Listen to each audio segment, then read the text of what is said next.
So today we're reviewing Gotrax XR Ultra model.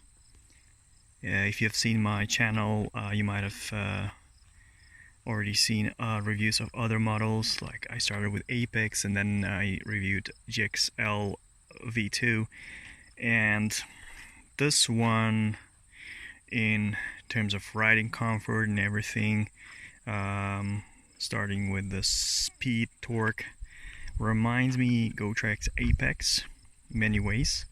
The only difference would be the battery here is at the stem, and it's LG battery, so in a way it's really good. The cruise control kicks in after 10 seconds. What I didn't like though, in Apex you would hear some notification, like a sound will notify you that it's on cruise control. Here you will have to guess, just like in GXL V2.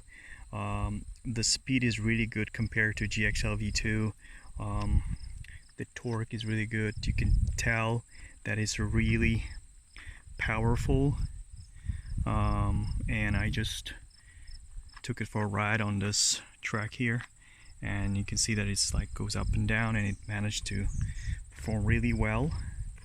And just like in previous Gotrax models, this one, this button is something that allows you to turn it on. Right, it's right now it's on, and if you click once, you'll be able to turn on the lights here in the front, and you can also charge from here.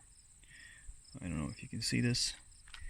Well, I'm really happy with the speed so far.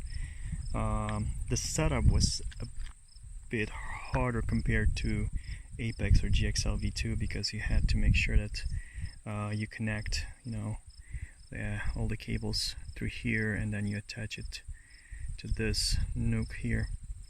But other than that, I have no complaints, and I'll be using it more often, and if I have any issues I will let you know, guys. Thank you for your time.